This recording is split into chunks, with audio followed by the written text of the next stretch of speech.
Shanti, how are you all? So today we are going to see why Bible speaks against homosexuals in many places. It goes to an extent that it doesn't allow homosexuals and transgenders and also handicapped people not to enter church. So that was in the Old Testament, but I don't know if they actually follow that in churches. But I think they don't allow homosexuals, especially they don't encourage homosexual marriages. So church is totally against homosexual marriage. But recently Pope has supported same-sex marriage, and he wants the laws to be passed supporting it. If you read Bible or Quran or Bhagavad Gita or Ramayana or Mahabharata or any religious text on the surface, you are not going to predict the actual spiritual meaning of that. So the same applies to the fact why Bible forbids homosexuals to enter church. And also initially when Adam and Eve was created and when they were enjoying heaven, there was a forbidden fruit that they're not supposed to eat, but somehow Satan made them to taste the fruit, because of which God get angry and he sent them out of heaven. So do you think God will get angry for such a trivial thing like eating a fruit? No, it has a very deep meaning. It doesn't happen like that. It's not the history. So what's happening there is in a way the prediction of the future. Yes, actually that Adam and Eve, they were just a representative of 3 million deities that inhabited heaven for the first 2500 years. This same world was heaven in the beginning for the first 2500 years, and the same heaven becomes hell for the next 2500 years. In the end, God comes and gives this knowledge directly to all human beings. So the knowledge that is essential to enter heaven, so that knowledge is necessary only before the creation of heaven, right? So this is where, that is during the final stage of hell, that is just 100 years before the destruction of the world, God comes from his supreme abode. He enters an old man's body and give this direct knowledge, revealing the truth about this creation, so that he makes us eligible to enter heaven. So God reveals that in heaven we were deities. We were in the heaven in the beginning, and while we were deities, we were filled with divine qualities, and we did not have any sort of devilish qualities like lust, anger, greed, attachment and ego. So we have to imbibe those divine characters now itself so that we can enter heaven, because our next birth is purely determined by the qualities we possess just before our death of this lifetime. So that it determines what kind of body we are going to take, which family we are going to born into. Everything is determined purely by our deeds, by our karma. In heaven, we would be fully soul conscious, which means we wouldn't consider ourselves to be this body. Instead, we would be considering ourselves to be this imperishable soul that shines between the eyebrows, which is why Hindus have the habit of wearing red colored bindi in between the eyebrows. So they were soul conscious, and they would see only the soul while they were conversing with the others, so that they don't fall for the lust, they don't fall for the physical attraction, and also they wouldn't fall for lust, anger, greed, attachment, and ego. These 5 vices are collectively called Satan or Maya. The heaven is free from Maya, because of which they would be eternally happy for the first 2500 years. So it is after 2500 years we forget the fact that we are souls. Instead, we wrongly considered ourselves to be this perishable body, because of which we fall for sensual pleasures, because of which we eventually fall for these 5 vices. So that's how we start experiencing sorrow and pain for the first time. That is when we start seeking for God and start creating religions, religious texts. But we created them. God has nothing to do with any religion or any religious scriptures. God comes only in the end to give His knowledge that is going to be entirely different from what religious texts say. Because if religious scriptures were the word of God, then there is no need for God to come in the end. God comes here to give us this knowledge, to make us back to soul conscious stage, so that we can conquer these 5 vices, so that we can become eligible to enter heaven again. So how do we become soul conscious? Because we no longer possess the capacity to retain soul conscious stage. So we need that power. While we were in heaven, we had that power. So slowly, after taking several rebirths, we lose it all in the end. So now, to regain that power, to recharge our soul with that soul power, we need to remember God as a point of light. He is also a soul like us. That's why He is called the Supreme Soul, Param Atma. His name is God Shiva. And this very same God is called Allah by Muslims and Heavenly Godfather by Christians. God is one for all religions. So we have to consider ourselves to be this soul constantly. We have to remind ourselves that we are the souls. It is the soul that sees through the eyes. It is the soul that speaks through the mouth. So likewise, we have to constantly remind ourselves, repeat it to ourselves, so that becomes very firm. Soul consciousness becomes very firm in our mind. So we have to practice it very severely, to the extent that it becomes our nature. Only then, when the world gets destroyed, even before the world gets destroyed, we will be leaving this body by our own wish. So when we remember God and when we want to leave this body, we will be getting rid of this body and going back to where we came from, that is the supreme abode.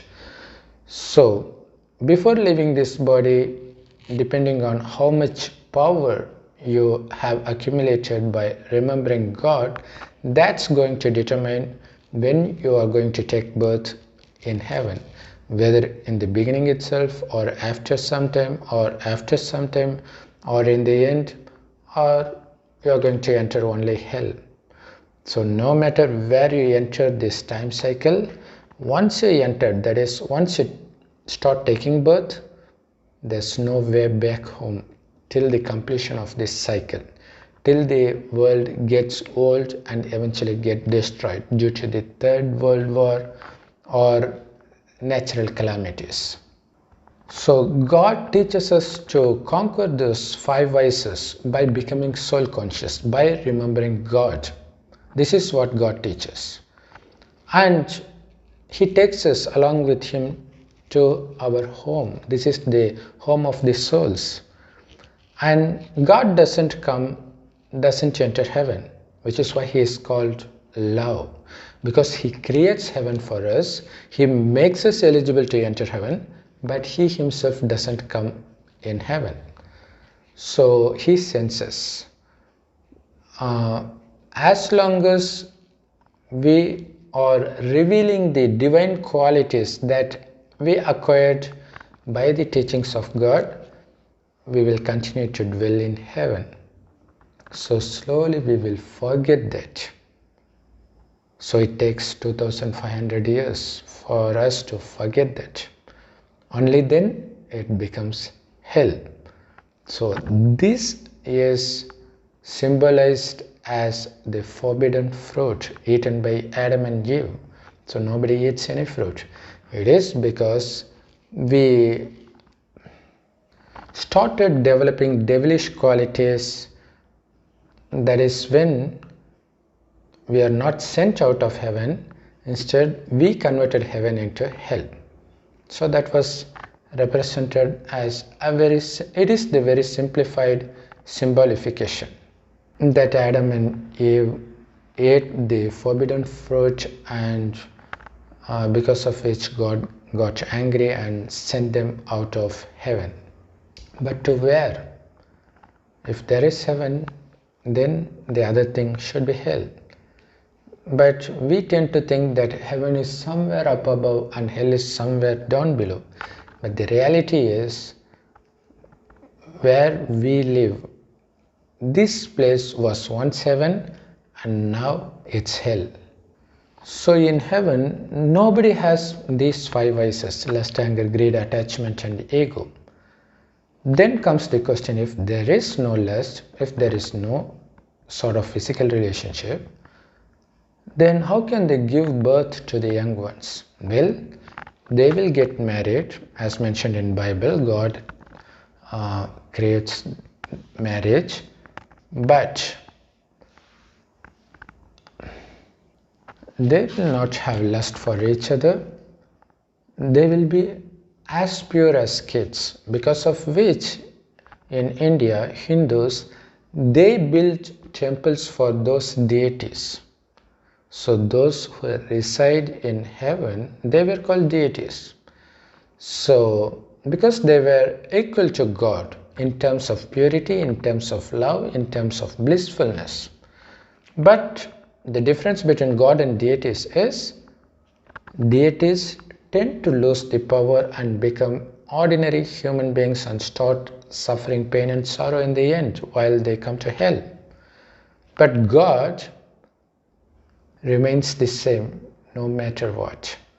He is always peaceful, He is always blissful, He is always without the body, He is always incorporeal. But we, on the other hand, we were equal to God in the beginning, then we become very much degraded, and in the end God comes, gives this teaching and makes us equal to Himself. So in heaven, while we were deities, we did not have any knowledge about lust or anger or greed or attachment or ego. So how do they give birth?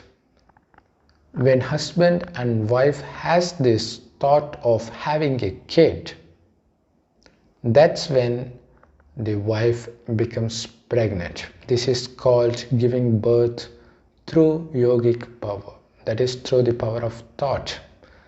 They wouldn't have any sort of lustful thought towards anybody. So that's why they were being worshipped by Indians, Hindus. But it is us who were deities in the beginning. After taking several rebirths, we are like this. So what's the problem with homosexuals? First, I said it's not the word of God.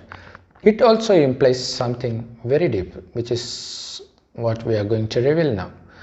So God creates the world free of lust and other vices. But it is these vices, lust, greed, anger, attachment and ego, they are collectively called Satan or Maya or Ravan. So this Satan makes us commit sins, especially lustful sins. So once we start committing sin, we get addicted to that. So it grows, it never decreases. It grows, it increases more and more, birth after birth. That's how we have become so filled with lustful thoughts in our final birth. So this is mostly the final birth for everybody, because God comes only in the end. God has come and He is giving this knowledge, and only through His knowledge we are creating all these videos. In hell, it is to punish for our lustful acts. We start giving birth through lust. It is just a form of punishment, because there we didn't have any lust, so there will be only 2 children per family, so there wouldn't be many births in heaven. But in hell, whenever they try to have physical contact, a lady will get pregnant. That's a form of punishment, because he gets addicted to lust. He wants to have more and more of it, because of which he has to suffer more. So more number of times he has physical relationship with his wife, more is the number of children he has to bear, for which he has to work lifelong. That's the punishment for both husband and wife. As mentioned in Bible, while they were in heaven, they would give birth, but without pain. There would be absolutely no pain for the mother or the child that gets delivered, because they didn't commit any sin to bear pain. But once they start committing sin in the last 2500 years, that is when they started experiencing pain while delivering a child. And it is in hell, man has to labor to look after his family. But in heaven, it would be filled with all treasures and delicious food items like fruits and everything, so that he doesn't have to labor. Of course, they will work, but not for the sake of bread, because it would be available plenty. So everyone there in heaven would be very rich. But of course, there will be wealth number wise. One would be more wealthier than the others. The most wealthy people would be the kings and queens. Sri Krishna is the number 1 king of heaven in the beginning, which is why in Hindu temples they have this celebration called opening ceremony of heaven in Sri Krishna temple. Okay, in hell, to punish those who fall for lust, God start giving child every time he has physical relationship with his wife. So that itself will prevent him from having more and more physical relationship. But still, people will be number wise in committing sins. Some will commit more sins compared to others. So they have to be punished, right? So if you indulge more in lust, obviously in the next birth, you will be born to a poor family, because your soul has lost its power. And you will be inclined to have more and more physical relationships. But since you have no money to materialize your thoughts, that way God is controlling your lustful acts. So that's one kind of punishment.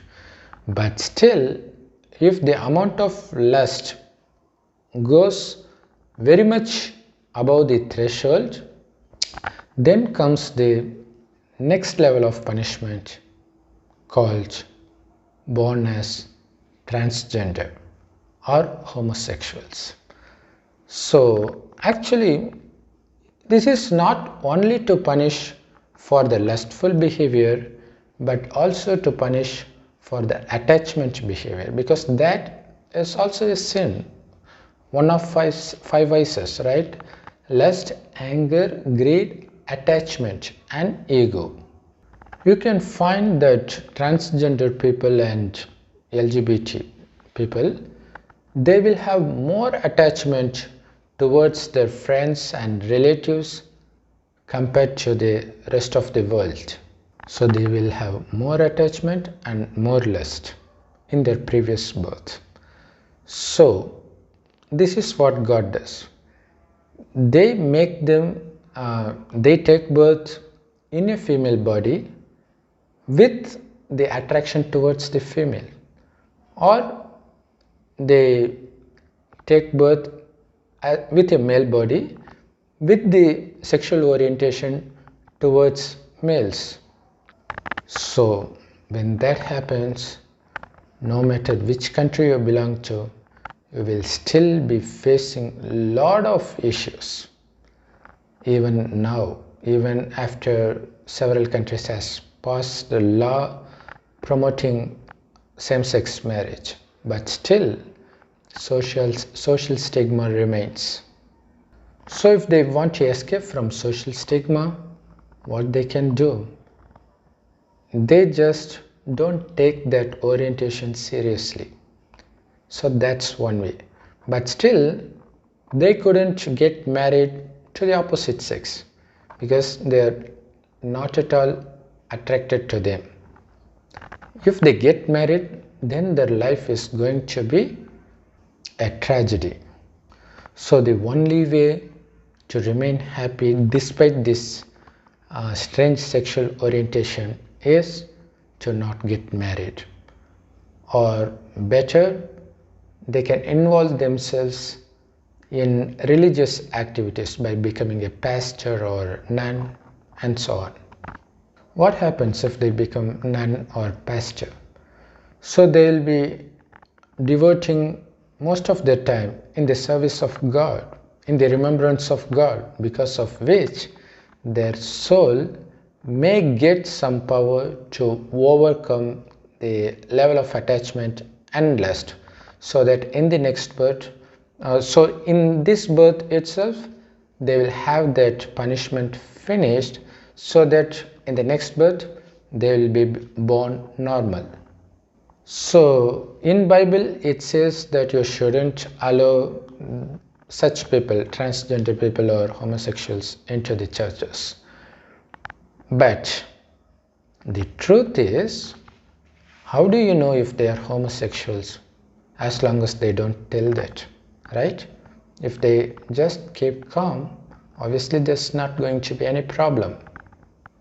But when you act upon your impulses, that's when they get into problem. So problem from their own family, from their own relatives, and from the society. So they are literally punished for this kind of behavior. But the truth is, they are punished for the attachment and for the lust they possessed in their previous birth. So they are getting punished for that. Because these five vices, once we get addicted to that, it will definitely keep on increasing birth after birth. There is no way that it gets decreased on its own. So the only way to decrease it or to destroy these five vices is to remember God as much as possible and become as pure as God Himself. So if God forbids these people, transgender and homosexuals, from entering the churches, it actually means only when they go away from God, they become so much addicted to these vices that they had to get punishment by being born as transgenders and homosexuals in their next birth, or handicapped. So these are the subtle things to be understood. So we are moving away from God. That's the thing implied in Bible as they should be forbidden from entering the church. No, it's not like that. God sends him away from the heaven. No, he doesn't send anybody away from heaven.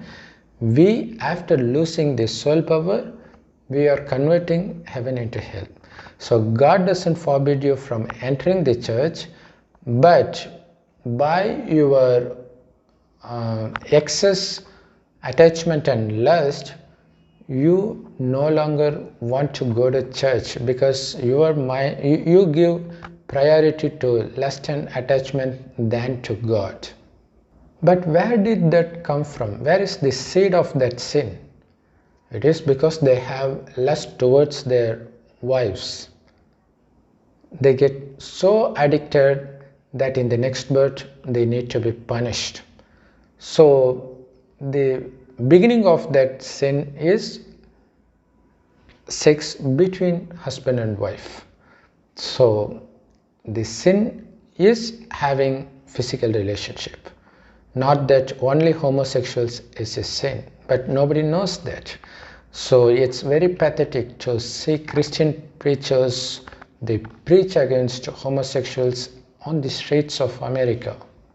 And how do they justify that?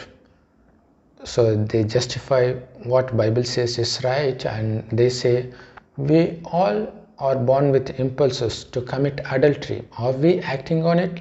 Likewise, maybe it's natural that you have this orientation towards same sex, but still you shouldn't act on it. How come that's justifiable? If you say, for instance, yes, we are attracted heterosexually, so we have to resist that impulses. If you say that, then that's justifiable.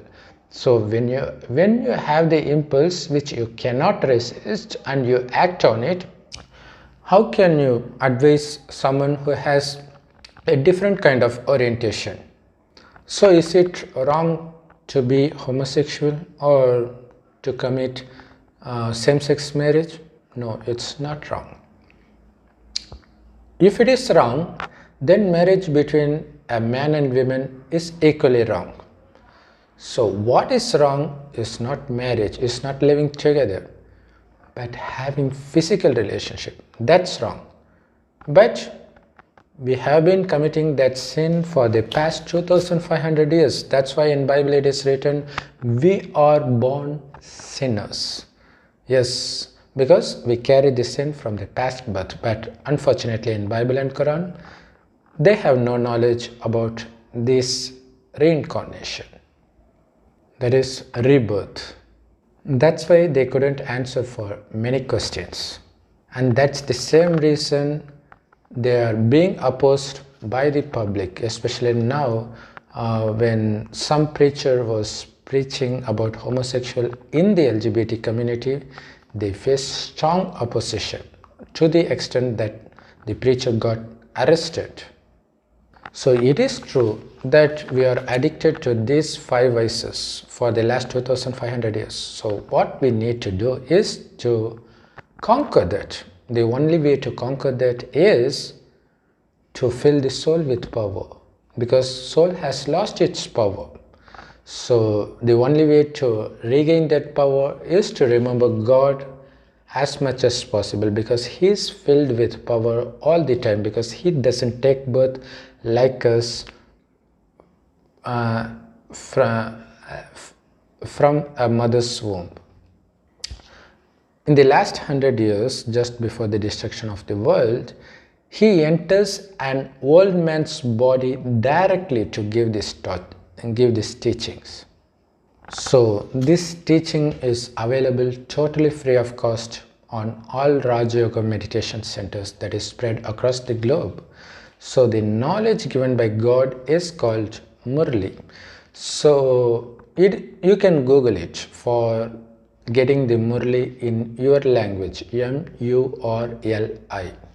So it is available in all languages. And also you can search for the nearest Raja Yoga meditation center in your area by Googling for the same.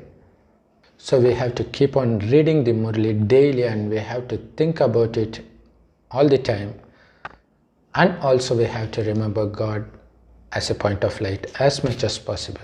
By doing so, we will feel that the strange trembling sensation in between the eyebrows, because we are receiving the power from God.